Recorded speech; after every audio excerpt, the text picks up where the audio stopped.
Disability Rights Arkansas, we are focused on guidance for people with disabilities on how to navigate your rights, things that help with your everyday life, and how to navigate the complex systems of how to get the support you need.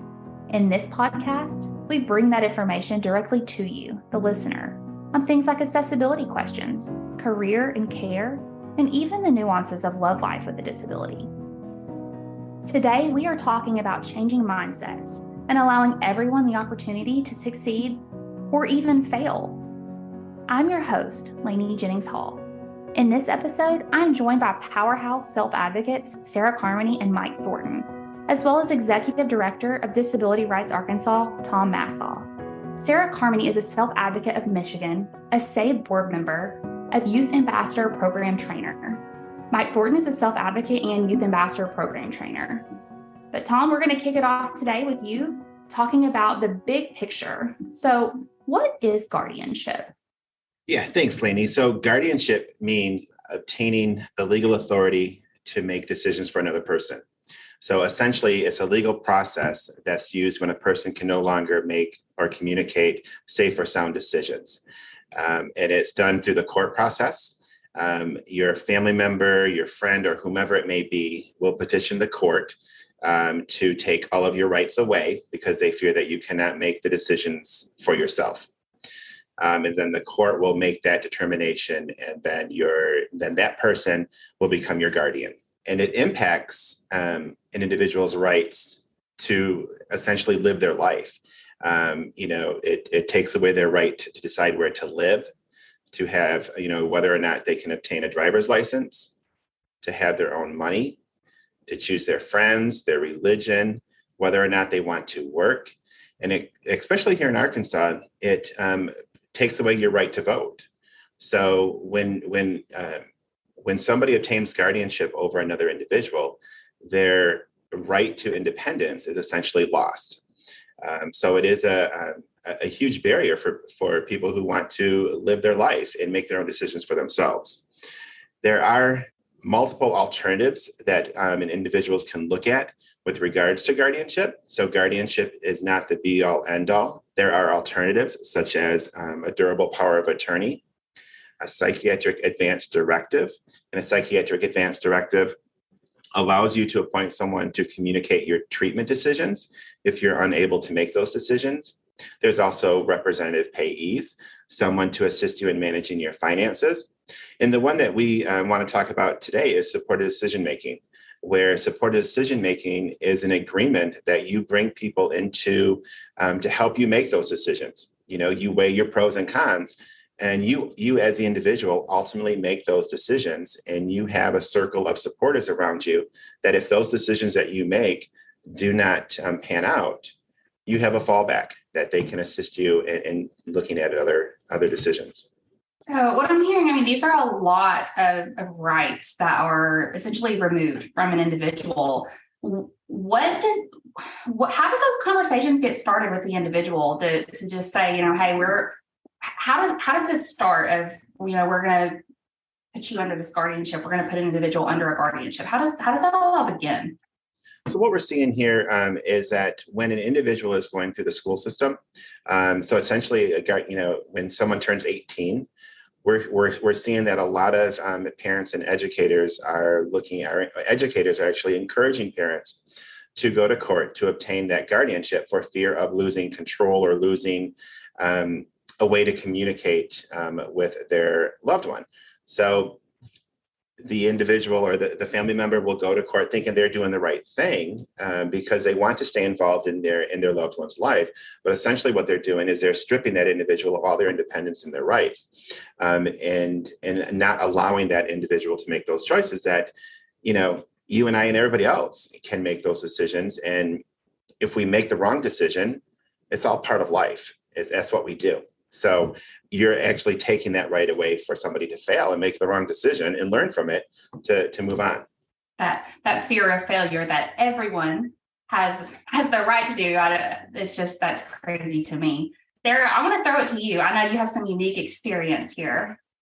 Well, I just had a thought to share when he said that. It's like, there's like two sets of rules. The non-disabled can make mistakes and everybody doesn't get on them. But when a person with a disability makes a mistake, it's like a life sentence, not a life lesson. Yeah, I think that's a great point. I mean, why does there have to be a line drawn in the sand of, that you cannot have that right to failure or to succeed, frankly. I mean, I don't understand why there has to be a line. Along this vein, Sarah, can you tell us a little bit about your story? I know you do have an alternative to guardianship. Can you talk a little bit about your journey? Yes, my name is Sarah Carmany. I am from Kalamazoo, Michigan, and I'm my own guardian. I live on my own in my own 2-bedroom apartment, and I do have a rep payee that helps me manage my money. And basically, I'm thankful that I have her.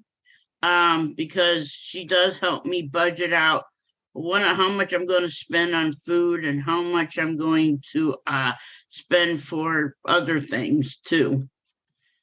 And basically that helps me. And then she also helps me make sure my bills get paid too. So Lainey, if I can jump in and ask Sarah a question. So Sarah, you're very humble and you're a very strong advocate in Michigan. And one of the things that as a member of the Self-Advocates Becoming Empowered or SABE board, you share your experience of growing up with your family and what you did and what your parents taught you with like IEPs and different things. Can you talk a little bit about that and how you gained and how that independence came about? Yeah, well, I know when I was in elementary and intermediate, my mom and dad would go to my IEPs, but we always, even mom and dad and all of us would always, even us kids would go with mom and dad to meetings. Like if there was parent teacher conferences, we were always there with mom and dad. And then and we always went to our IEPs together, and up until I got into junior high. And then that's when mom said, okay, that's it. I'm not going to another IEP, because mom felt like the teachers were analyzing her and she didn't like that. So she said she wasn't going to another IEP again. But mom and dad were always invited, and my dad worked. Talk about the significance of going to this IEP meeting, because I mean, that is a daunting and an experience of itself. I am obviously not the most well-versed on, I am just beginning to really learn, how big a piece these IEP meetings are. I mean, there's a lot of players at the table of these IEP meetings. Do y'all want to talk a little bit? You two are going to know so much more about it than I am. Just all the players at the table and the significance of a student being at the table. Mm-hmm. Well, I think also my parents didn't understand really what an IEP meeting was. All we knew is it was just a meeting that we had, that the school says we have to have yearly. I didn't really know it was law or anything. I don't think my parents even understood that. But it is a meeting. It's an individualized education planning meeting. I think that's what IEP stands for. And basically it's where people with special ed, there's teachers and the parents and any other staff that was that's involved in the kid's life or the child's life come together along with the child, and they make plans for how they're going to complete the school year. So Sarah, so when your parents stopped attending the IEP meetings, did you continue by yourself, and how did that make you feel? Because you essentially were your own advocate. And so and from that point, how did that make you feel? I kind of didn't really understand the meeting well, but I did the best I could with what I could do. Okay. And so basically there were some decisions that were made that I may not have liked, but I guess it's to help me get through the school year. And Sarah, is that really when those conversations started about self-advocacy and self-awareness and those alternatives to guardianship? Is that really when that journey and those conversations started? Well, my mom, growing up, my mom always taught me and my brother to make our own decisions for ourselves. Like she would ask me what she would let us make decisions as to what we wanted to wear. She would also name the choices of what we may have wanted to eat for breakfast, and things like that. And that added up to, also as we got older, we started doing some chores. Like when I was, 8 or 9, I started wiping a TV screen off. And then as I got older, I did the dishes. She started letting me do dishes at a young age. And then when we got into our teens, that's when, like 12, so that was how old I was when I first started trying to cook. She let me try to cook for myself. I had a hard time with the stove because it was one where you had to turn the gas on and light the match. That was scary. For the longest time, I had a hard time doing that. But then one day I got the courage to do it, and mom and dad and my brother all told me, how am I going to eat when I get older? Because I was so scared of the stove. Well, it sounds like you made it work. Yeah, it did. So when you started cooking, and when your mom started giving you all, and your mom and dad started giving you all these things, how did that make you feel? And how did you, as you got older, how did you maintain, or how did you make your own decisions? I mean, because you were pretty much independent at that point, right? Right. Yeah. And then mom would let us also help us with chores too. Like when I was about 12 years old, I remember going into laundromats with my mom, and me and my brother both did. And we were so excited. Mom sat down and we did the laundry. Mm-hmm. And I guess that just led into more decision making. I was taught at a young age to make decisions. And even when I did make mistakes, mom would always encourage me. And if my dad started yelling at me, he said, "No, don't deter me from stopping, because I've got to learn." That's what mom would say. And Sarah, I think that's an important point, when we're talking about guardianship, and, everybody makes mistakes as an individual. And I think you said it, you have a saying. What is it? Life's mistakes. What was that? Life. I got to think of it too. Life. Life's mistakes shouldn't be a deterrent. It should be a life lesson, not a life sentence. Yes. And I think that's important, because everybody makes mistakes and everybody has to learn from those. And so, as you were growing up, it worked. And so how are you living your best life now without a guardian? What are you doing right now? I'm actually working. I'm working on trying to maintain job skills for different jobs. And I also want to learn how to drive. And I don't have a guardian because my parents are deceased, but I have what they call a circle of support, which is people in my life, people from like the ARC and the agencies that help me out, and my payee, and my caseworker and whatnot. We come together to meet and once a month, and we have a circle meeting where we discuss goals, and we try to work on trying to achieve them. And Sarah, you and Mike are both part of the Youth Ambassador Program, correct? Y'all are both trainers. Mm-hmm. Mike, do you want to tell a little bit about what the goal of this program is and what you guys do there? Well, the goal of the Youth Ambassador Program is to teach supported decision-making and other alternatives to guardianship to the youth from several states. Our first group of states was just Wisconsin, Vermont, and Georgia, and they are about to truly wrap up their project. We've had 2 months of presentations from Georgia and Vermont, and coming in January, the state of Wisconsin the youth from Wisconsin will present on projects that they've worked on to talk about supported decision making and alternatives that they've learned about and want to be more involved in.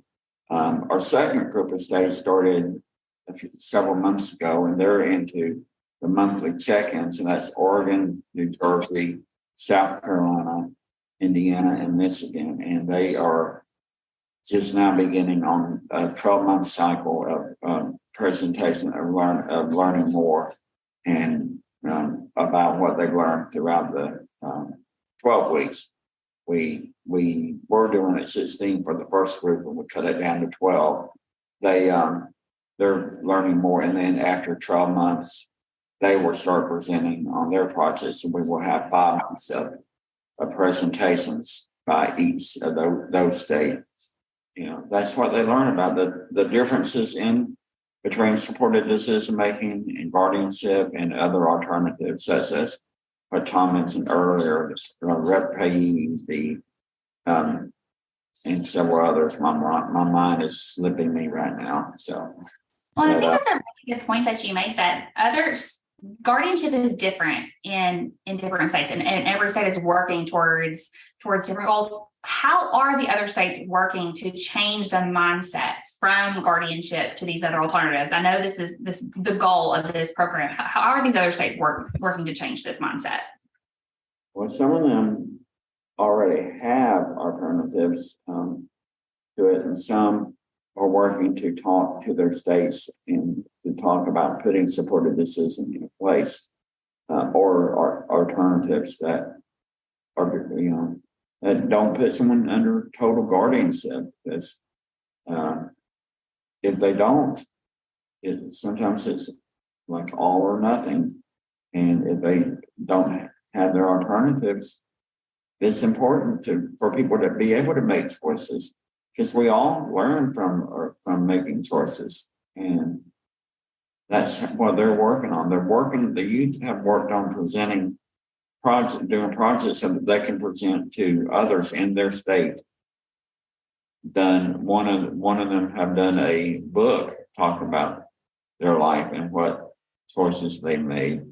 Some of them have done videos.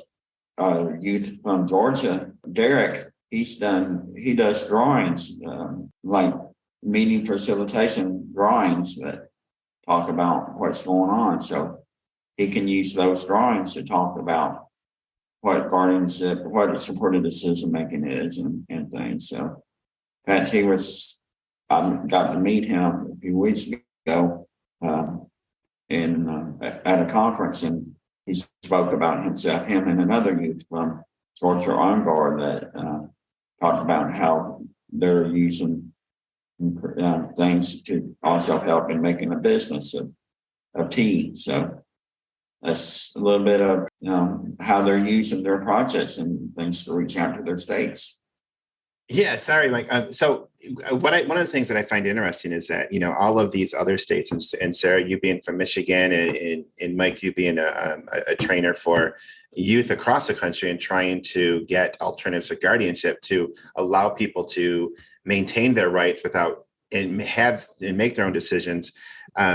Yet here in Arkansas, we have nothing but guardianship. I mean, as soon as somebody gets to the age of graduation, they, automatically, chances are you're going to become under a guardianship. So, Sarah, I find your experience, growing up and your parents allowing you to attend your own IEP meetings and making those decisions and learning from those mistakes, very helpful that we can, talk about here in Arkansas, because that's far and few between for a lot of self-advocates. So I'm wondering, what is Self-Advocates of Michigan doing to look at alternatives to guardianship, and what are you doing, with advocating in legislation and just talking about alternatives to guardianship in Michigan. So I guess my question is, what advice do you have for self-advocates in Arkansas to advocate for alternatives to guardianship? That's a good question. Well, I guess I could say is try to join an advocacy group and work on the guardianship issue. Work on trying to change people's mindset from wanting to just put people with a guardian and try to say, hey, there's other alternatives besides just putting people with a guardian. I think, and we probably have a lot of work to still do, because I think the idea's been around a while, but it's just trying to get people to change their mindset. And basically, that's not always easy. And sometimes it takes a lot of advocating to do that, and years of advocating to do that. Right. Yeah.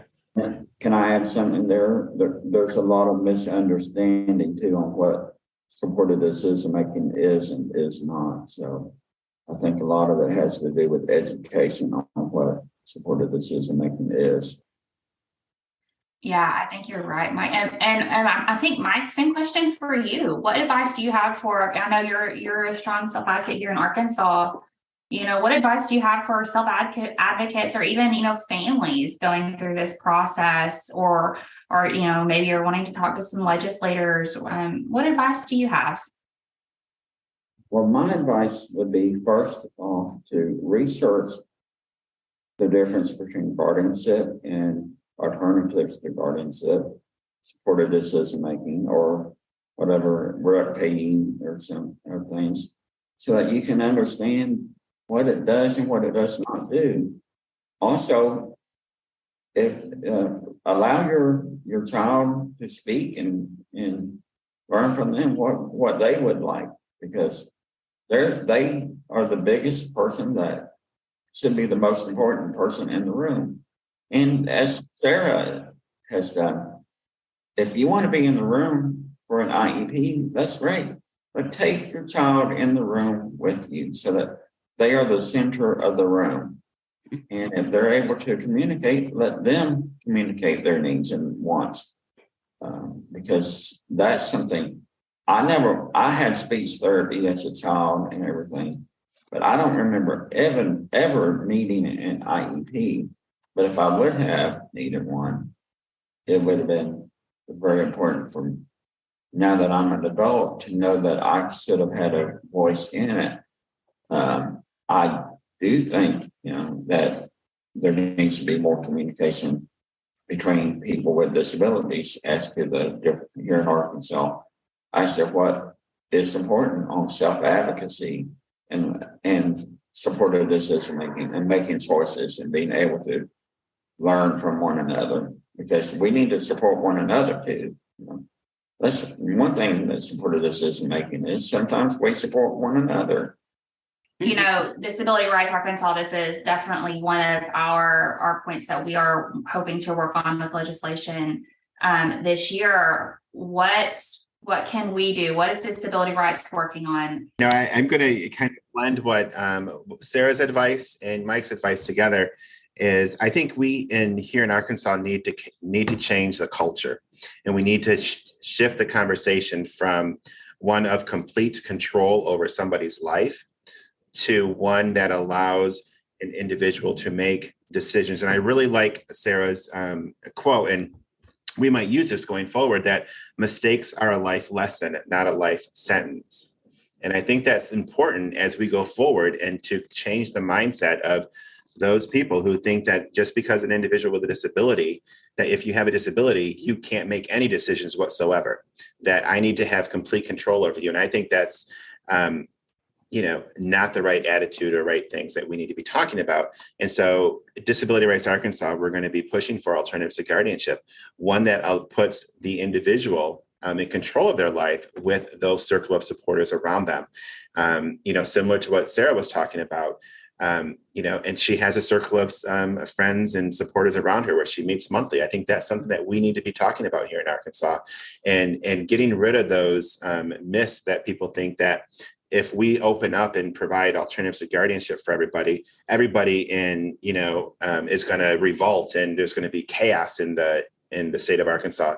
That's not true. I think we need to, if I had my way, I would just say, let's just do away with it and allow people to make decisions. That's what they do. And especially, I think, with regards to voting, here in Arkansas, I mentioned that if you have a guardian, you cannot vote. Well, I just think that and I know this may never happen, but I think there should be a law where wards are allowed to learn autonomy and prove to a judge or a lawyer that they can keep their autonomy for a time and then decide based on that whether they should need guardianship or not, because each individual does have different needs.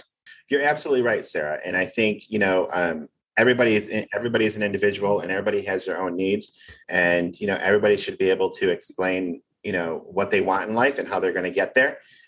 But I just want to go back to the voting piece, and because it's critical in that it is a constitutional right for people to be able to vote, and to suggest that just because somebody has a disability, they don't know who they're voting for, they can't make those decisions. I look back and we have many college students and grownups, across this country that have no idea what's happening in the political realm or what issues are happening, but yet they're able to vote. And I can assure you, and all of the self-advocates and people with disabilities that I've spoken to, they are fully educated on what's happening, because the issues that are being discussed here in Little Rock, whether it's in Lansing, whether it's in Washington, wherever it may be, they have a direct impact on their lives. So they're going to be actively involved in these conversations, whereas college students and adults, whomever, I like this person, I like that person. So I think, we need to go back and have that conversation of, mistakes are life lessons, not a life sentence. So Sarah, I'm going to be borrowing that for quite some time. So thank you, Sarah. He'll end up putting it on his board. But does anyone have any last minute comments you want to add? My comment would be, when it comes to people with disabilities, listen to the person and let their voice be heard and valued. That's too often people with disabilities are not valued in Arkansas or anywhere, because they think because someone has a disability, they do not understand. Even those with just physical disabilities, some people do not value them because they think just because they don't know what they're doing. And also another thing too is we're having to also try to undo the myths about alternatives to guardianship, because there are myths to alternatives to guardianship. Like, you can correct me if I'm wrong, Tom. Isn't there people that think if you do alternatives to guardianship that there would be like chaos, or that there will be no order? Yeah. Some of the arguments, is a great point, Sarah, because some of the arguments or some of the myths that were happening here in Arkansas when we were talking about alternatives to guardianship was that for individuals living in institutions, that if we passed alternatives to guardianship or supported decision making, that all of those individuals in there would revolt and say, this is not where I want to be. I want to move into the community, as if that's a bad thing. But that was the myth behind it, that we can't allow that to happen. So that was just one, and I'm sure there's many others across the state here in Arkansas, but across the country, about allowing people to make decisions on their own. So it seems like every time we turn around, we're always trying to undo the myths. Yes. It's all about the fears. Right. The fears of the unknown. Yes. Thank you for joining me today, and thank you for listening to our very first episode of Including You. If you need more information on guardianship, you can check out our previous webinar titled Guardianship, Rights, Remedies, and Responsibilities on our YouTube channel. You can also find the link to this in our show notes. At DRA, we envision an Arkansas where people with disabilities are equal members in their communities and can dictate their lives through self-determination. If you're interested in more information, make sure to subscribe to this podcast and visit our website.